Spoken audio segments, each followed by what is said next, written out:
ولا تعم الأسرار إلا بالذوب في تفكر والعلبة ولا تخرق العادات إلا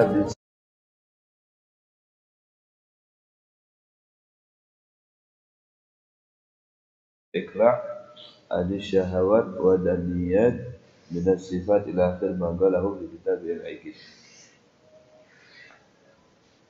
Ma'asyiral hadirin wal hadirat rahimakumullah, di dalam kitab Al-Iqdul Yawaqid disebutkan di situ oleh Al-Imam Idrus bin Umar Al-Habsyi, nafa'allahu bihi.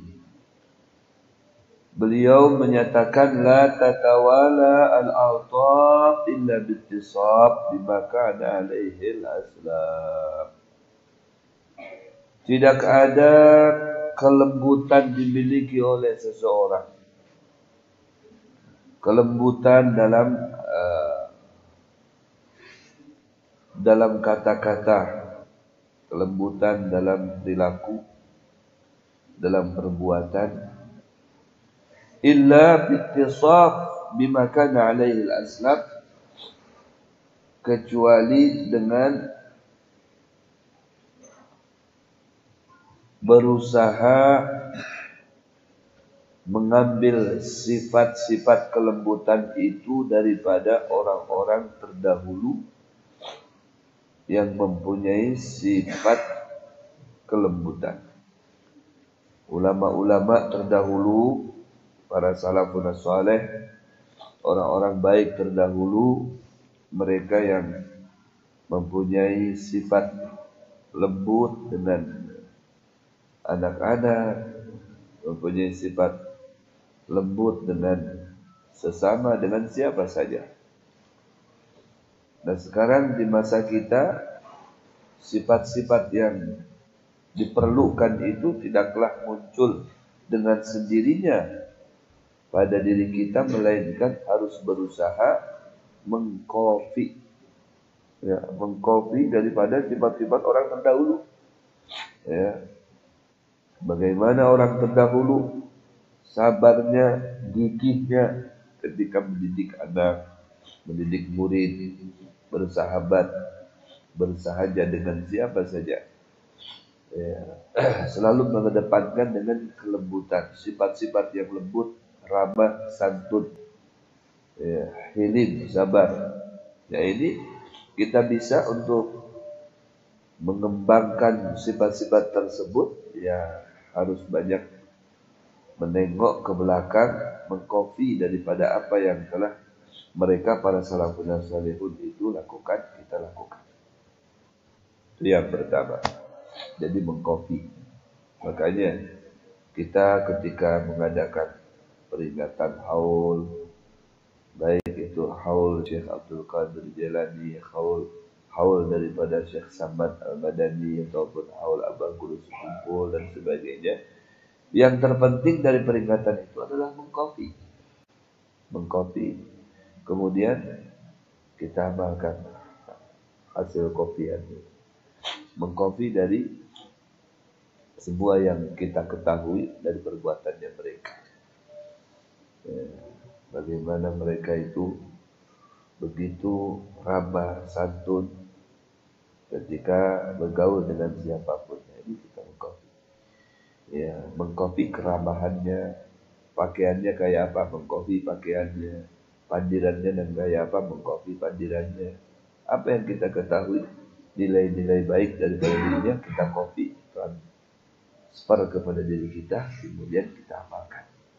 Itu yang terpenting. Nyatakan oleh ulama, tashabbahu bil kiram fa illam takun mithlahu fa inna tashabbuha bihim falah.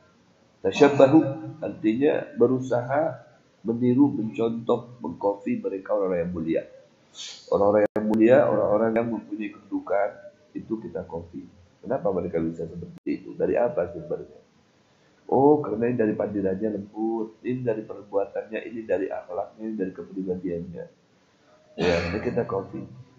Fa illam takun mithlahum, meskipun Kita tidak seperti mereka, mereka orang yang punya ilmu, ahli ibadah.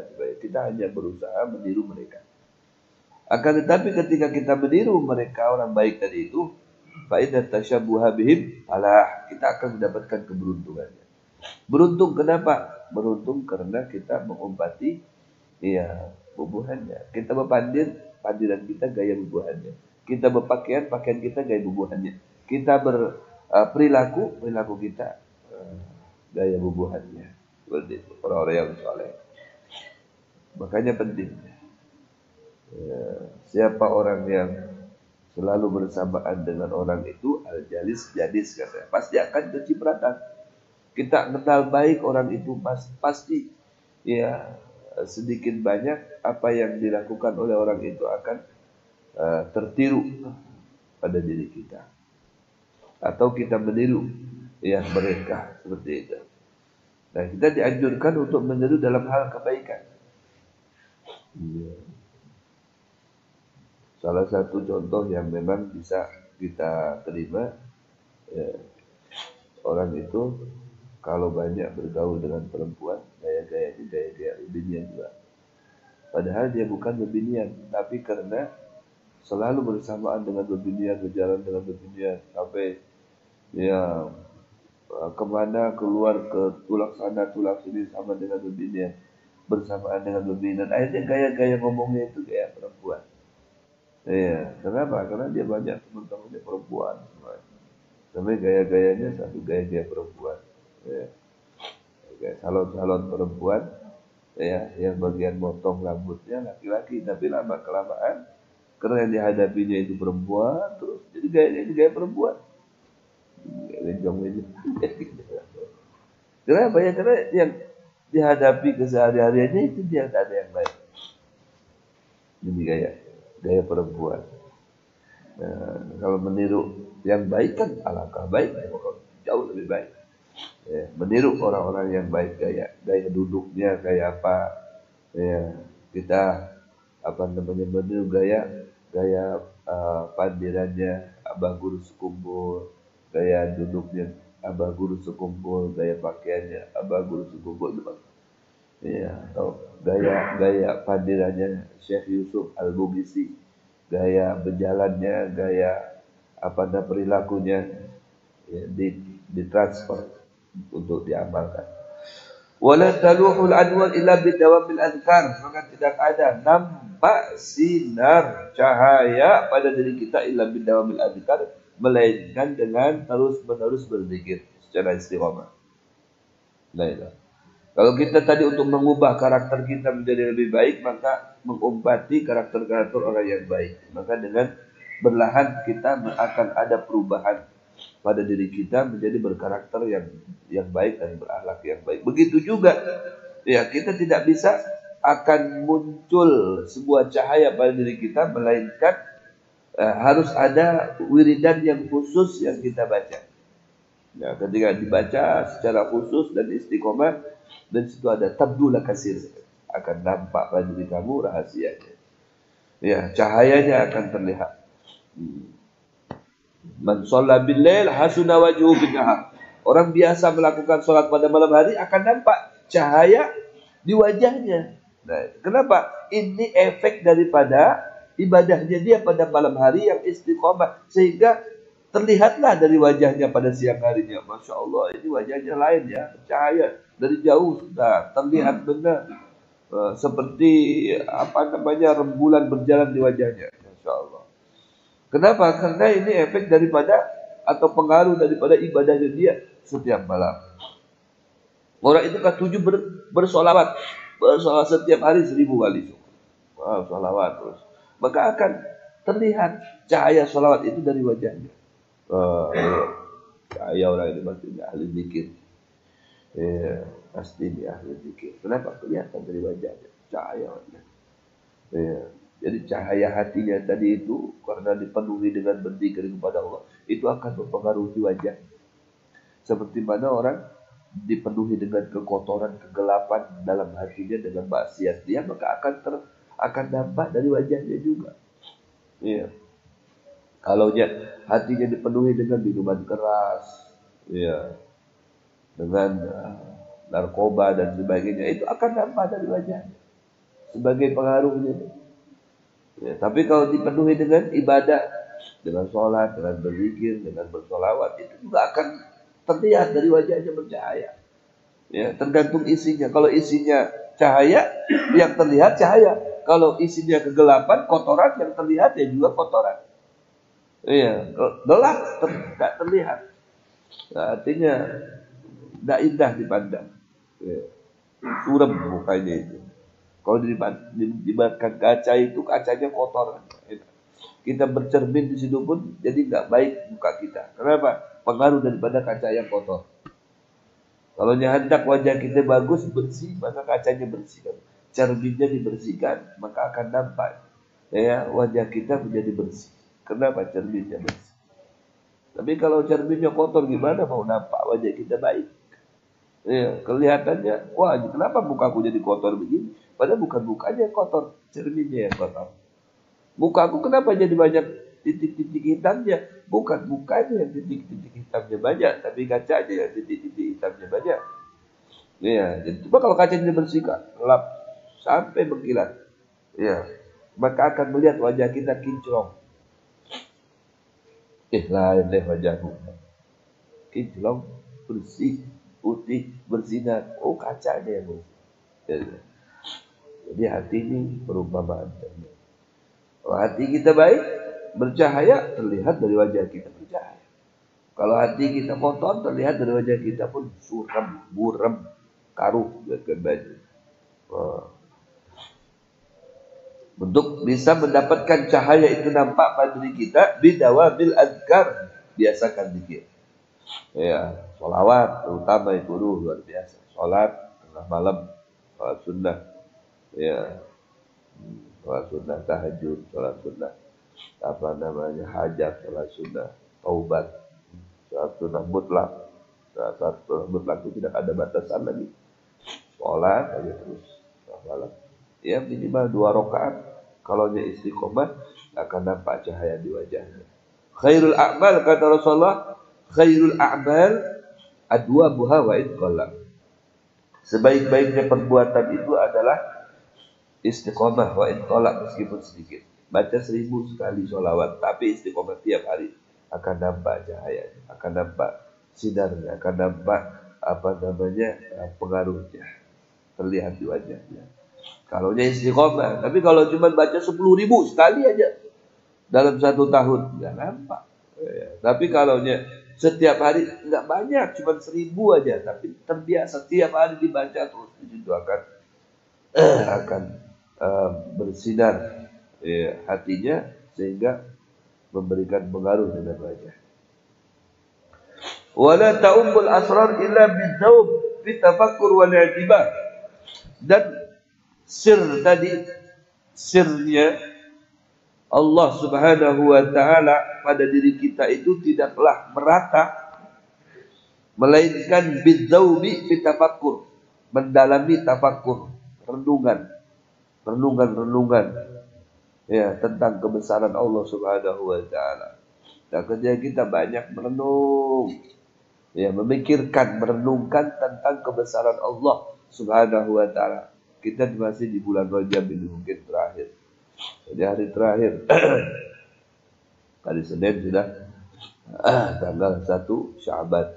Kita renungkan di bulan Rajab ini tentang kebesaran Allah. Terdapat banyak betul pelajaran di dalamnya. Dalam peristiwa Isra wal Mi'raj itu, ya Allah, memperjalankan hambanya. Kemudian Rasulullah bisa berjumpa dengan Allah. Di situ ada kebesaran-kebesaran.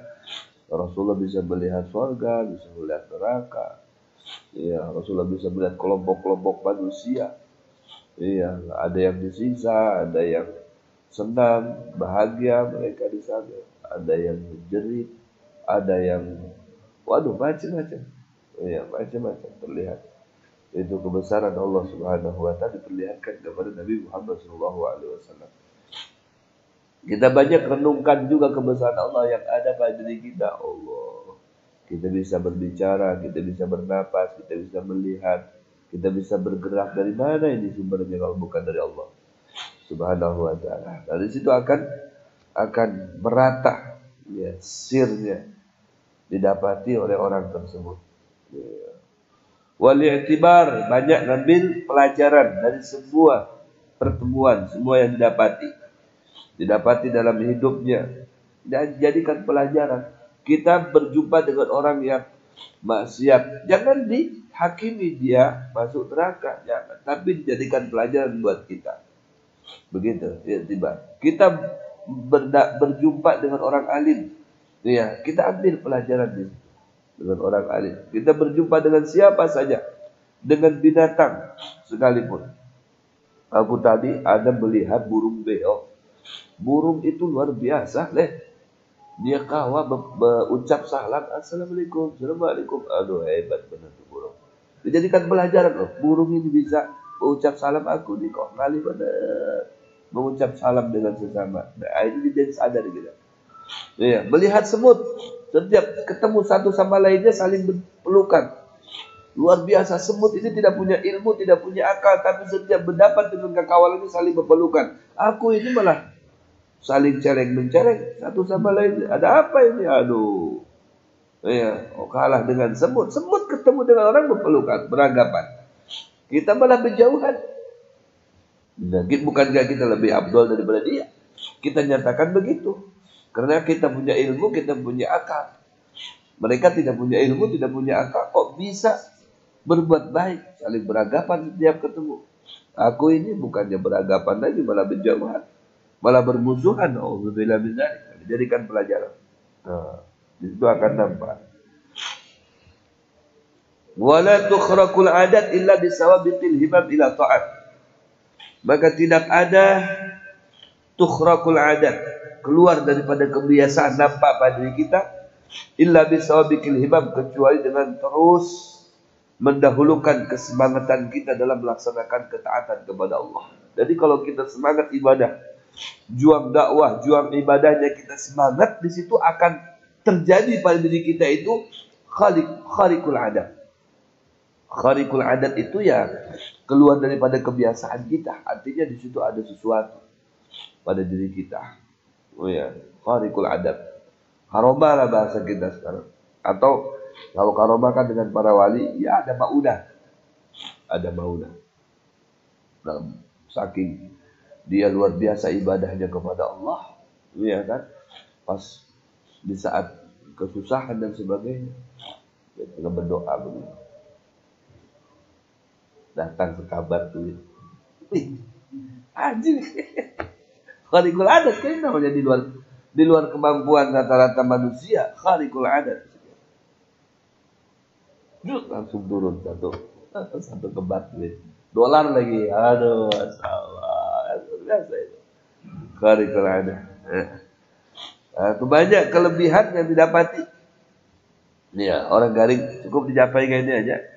Apa garing apa kan? Anunya dari tuhutnya tuh mulai asam urat kayaknya di kawalan mulai dicapai. Hilang Allah. Langsung kau berjalan, ya. Wah, hebatnya. Aku hilang lah penyakitnya nah. Nah, singgal-singgalnya hilang. Nah, kenapa ini? Hebat bisa seperti itu. Nah, mungkin karena bukan, wah, tanganku ini ajaib. Karena mungkin tangan karena banyak digunakan untuk beribadah kepada Allah, untuk berzikir, untuk bersolawat, sehingga Allah tampakkan kelebihan-kelebihan pada dirinya. Ya, luar biasa. Bukan karena dirinya yang hebat, tapi kemampuan Allah yang Allah titipkan pada dirinya dia disebabkan ibadahnya dia. Banyak ibadah, banyak melaksanakan kegiatan ibadah kepada Allah, baik bangun malam ataupun siangnya, paginya, baca Qur'annya, zikirnya, sholawatnya. Ya, dengan istiqomah di situ akan tukhraq al-adah, ada nampak pada dirinya dia itu perbuatan-perbuatan yang di luar kebiasaan umumnya manusia. Wala tadharu al-khususiyat illa bil iqla', dan tidak ada nampak al-khususiyat, keistimewaan pada seseorang, illa bil iqla', melainkan melepaskan anis syahwat Wadaniyat minas sifat, sifat-sifat yang rendah dan dapat merendahkan kita. Ya. Kemudian sifat-sifat syahwatiyah, syahwat keinginan yang berlebihan, itu tinggalkan. Maka jika itu ditinggalkan, ada keistimewaan badan kita. Ya. Makan itu syahwat. Kalaunya cukup bagus, tapi kalau sampai berlebihan itu kan menjadi kada baik juga. Makan aja halal, tapi kalau berlebihan jadi kada baik. Minum mubah, bisa jadi sunnah, bisa juga jadi madarat kalau berlebihan. Apalagi minumnya ada tulisan di situ, whisky, John Walker, cap topi miring, masih aja diminum, madarat.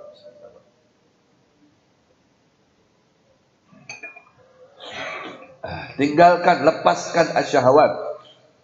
Wadaniyat, perbuatan-perbuatan yang dapat merendahkan diri kita. Iya, tinggalkan itu main dum, main remi, tinggalkan. Ya. Kemudian kumpul-kumpul, merumpi dan sebagainya. Ya, main HP terus, ya. Nggak ada guna main HP, main game. Sejam 2 jam memang nggak terasa main game, main PS. Kalau dulu kan di internet nih, sekarang pakai HP. Iya, di mana itu orang itu di Jawa Barat? Kalau udah salah ada di Bandung. Sampai banyak orang anak-anak kecil ini jadi terganggu apa namanya akal pikirannya. Jadi kayak gila gitu, frustasi, stres, depresi. Disebabkan apa? Banyak ya melihat Android tadi HP, main PS mungkin gitu. Ya di HP tadi.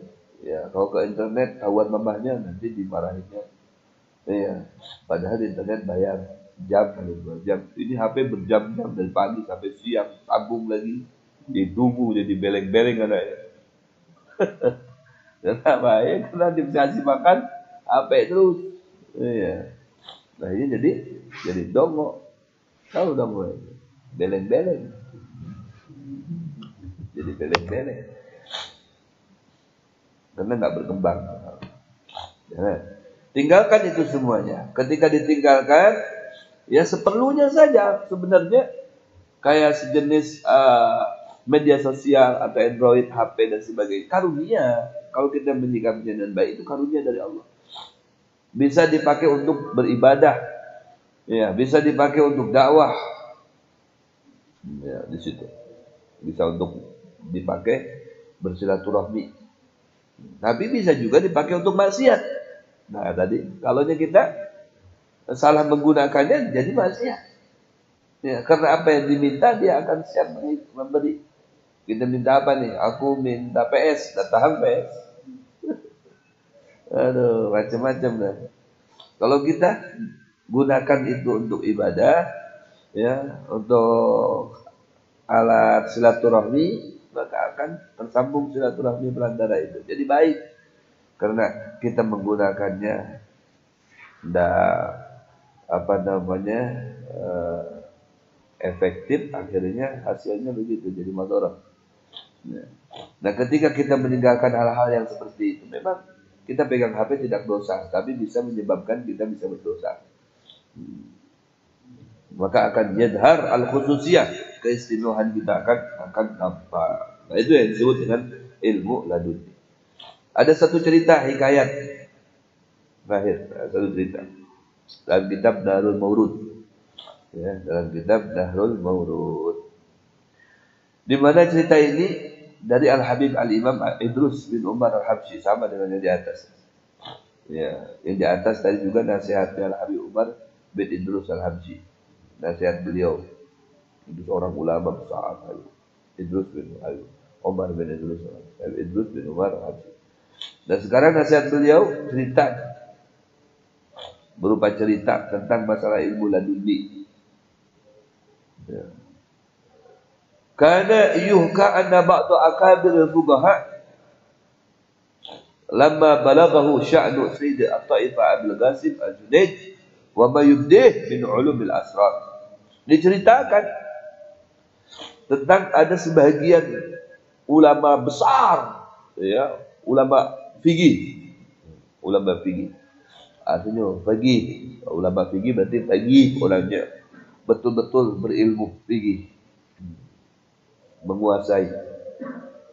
Jadi ada ulama fikih, ada ulama tasawuf, ada ulama tauhid, macam yang hebat itu bisa menguasai semuanya. Fikihnya dia kuasai, tauhidnya dia kuasai, kemudian tasawufnya dia kuasai. Nah, ini disebutkan di sini tentang ulama fikih. Dia menguasai masalah fikih. Maka si ulama fikih ini mendengar sampai ke telinganya ada seseorang yang mempunyai kelebihan. Dan di situ beliau ini sebagai ketua, ya, ketua di kampung, ya, sebagai pimpinan di satu daerah di kampung. Namanya Abil Qasim Al-Junaidi, Al-Imam Junaid. Ya. Jadi terdengar oleh si ulama tadi itu ada seseorang di satu daerah nih mempunyai kelebihan, mempunyai sir, ya, dan mempunyai ilmu yang luar biasa. Ilmu fikihnya luar biasa katanya. Dan dia merasa orang yang berilmu fikih, menguasai ilmu fikih. Ya, ketika mendengar ada orang yang menguasai ilmu fikih, berarti merasa, wah ini siapa ini? Aku harus mengetahuinya nih, harus mengetesnya ini. Jangan-jangan cuma ngaku-ngaku doang. Ya, apa namanya, ahli fikih, tahu-taunya tidak ada ilmunya. Wah, saya datangi, kata ulama tadi. Dia merasa dirinya menguasai ilmu semuanya, ilmu fikih, maka dia mendatangi Imam Junaid, ya, Abil Qasim, Sayyid Taifah. Beliau pemimpin, mempunyai karismatik, ya, di satu daerah beliau. Wa ma yubdihi min ulumil asrar, dan terkenal keilmuannya sampai terkenal keilmuannya itu kepada syekh ahli fikih tadi. Maka datanglah, berniat untuk datang si syekh tadi itu menghampiri Al-Imam Junaid. Al-Imam Junaid siapa? Tak kenal Al-Imam Junaid. Bukan hanya faqih, bukan hanya beliau menguasai ilmu fikih, tapi semua bidang ilmu beliau kuasai. Fikihnya, tasawufnya, tauhidnya beliau kuasai. Ya. Jadi ini contoh orang-orang yang kadang sombong gitu. Fikih ini, ilmu fikih ini kalau tidak dibawa dengan belajar ilmu tasawuf akan menjadi sombong. Ya, akan menjadi sombong. Ya. Begitu juga tasawuf tanpa didasari dengan fikih, ya, akan salah juga. Tasawuf, ya, masya Allah orang ini ahli tasawuf ya, tapi fikihnya tidak ada, nol. Dia akan salah juga. Ya, salah. Akan terpeleset juga, kata Zandak. Jadi bagusnya gimana? Ya tafaqah wa tasawuf. Belajar ilmu fikih dan belajar ilmu tasawuf. Jadi ilmu fikihnya itu diwarnai dengan tasawuf. Tasawuf itu akhlak, fikih itu amalan. Ya, seperti sholat, nah itu ilmu fikih. Haji, puasa, fikih. Itu amaliyah. Tapi kalau didasari dengan tasawuf, akan menjadi sempurna ibadahnya. Dan tasawufnya ini ilmu hati. Ilmu hati ini kalau tanpa didasari dengan ilmu zahir, salah juga. Ujung-ujungnya hatinya seakan sampai kepada Allah, tapi sembahyangnya kagak.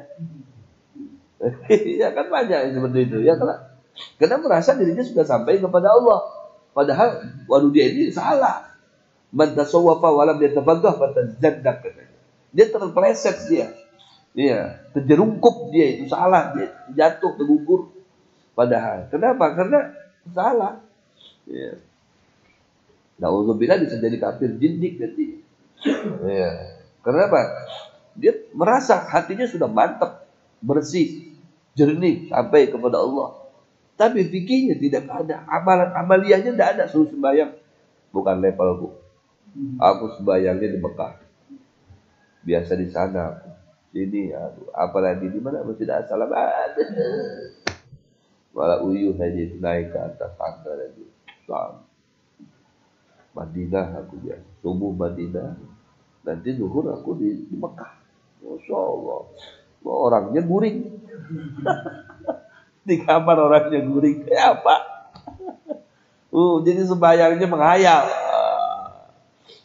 Udah sembahyang kayak kamu, udah sembahyang. Aku di setiap waktu di sana sembahyangnya di Mekah, Madinah, Mekah, Madinah, Mekah, Madinah.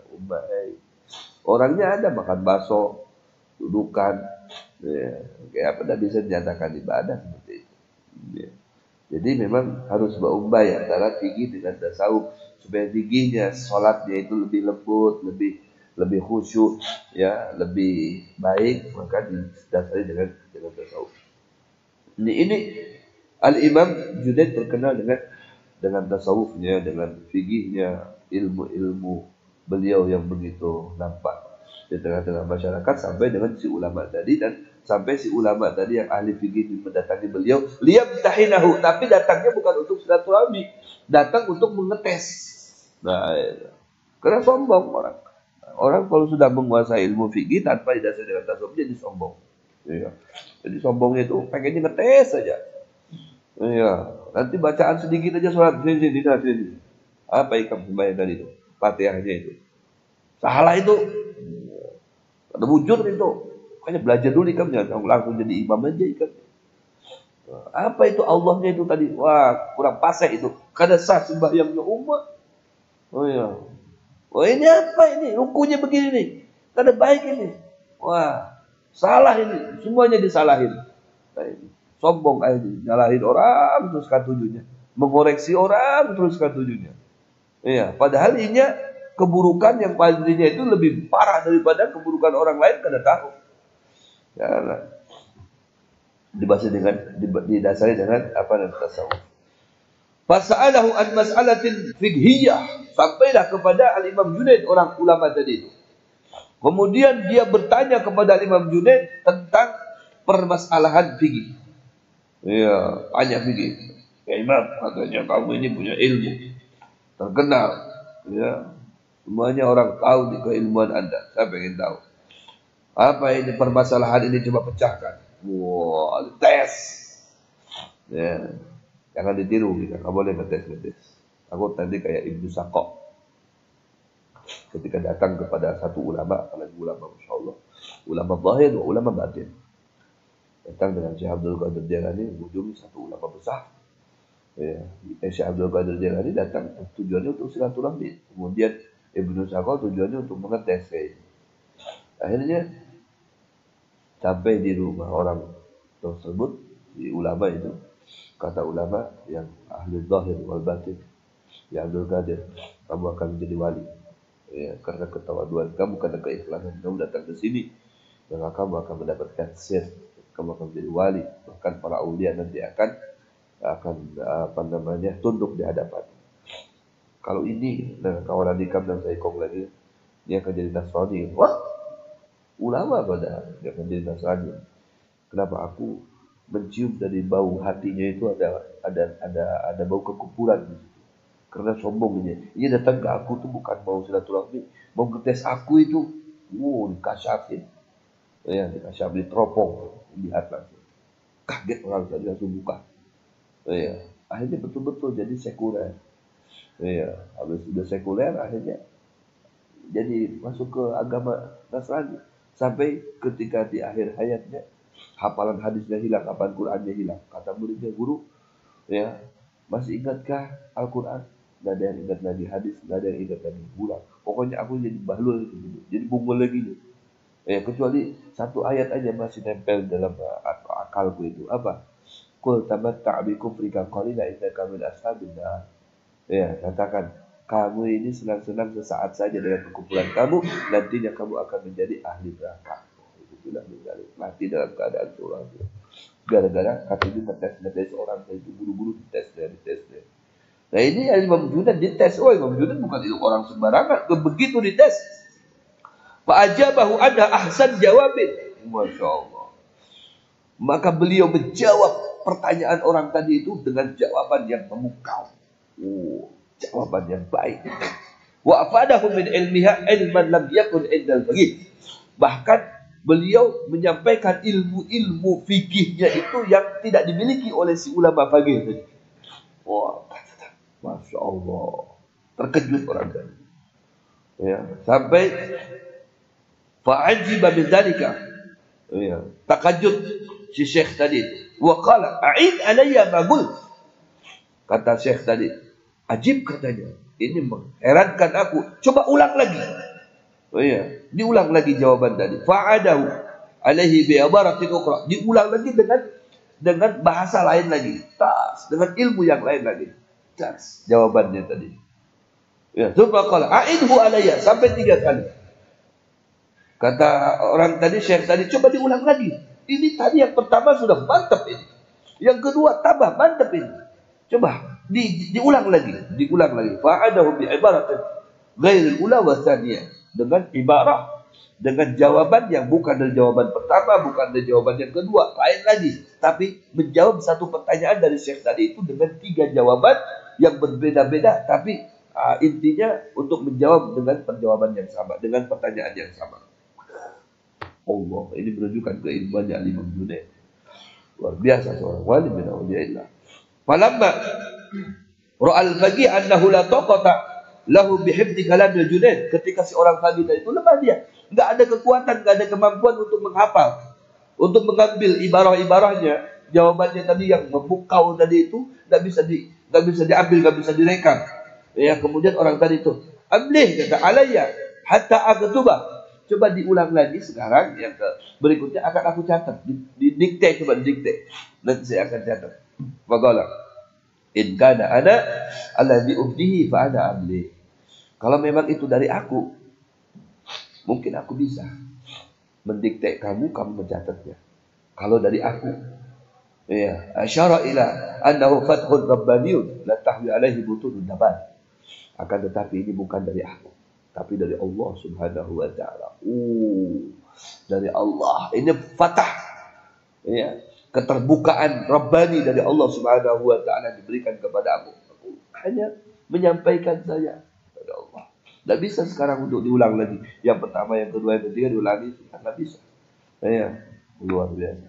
Faqamal faqih wa qad ad'ana li taifa as-sufiyya bi ulum ar-rutbati wa sa'atil ilmi. Maka si faqih tadi itu yang ketika datang sombong, maka ketika keluar dia sampai duduk-duduk begitu, merendahkan dirinya, tawadu. Ya, karena merasa, wah ilmu ini sekarang saya ini tidak ada apa-apanya dibandingkan dengan ulama ini. Luar biasa katanya ulama ini. Sampai ya tidak bisa. Ya kami untuk mencatatnya aja tidak bisa. Ya. Ini Rabbani dari Allah Subhanahu wa taala. Ini namanya ilmu laduni. Didapati ilmu-ilmu yang seperti itu disebabkan ahli ibadah. Ketika banyak pian beribadah kepada Allah, ya, dengan istiqomah catatannya, maka itu akan tabdulaka sirnya akan nampak, sehingga kita akan diberikan ilmu yang tidak kita ketahui sebelumnya. Ya, aurasahul ilma ma lam ya'lam katanya. Kita akan diberikan ilmu ma lam ya'lam, yang sebelumnya kita tidak tahu menjadi tahu. Karena ilmu laduni. Kenapa? Karena keistiqomahan di dalam beribadah kepada Allah Subhanahu wa taala. Wallahu a'lam bishawab. Al-Fatihah.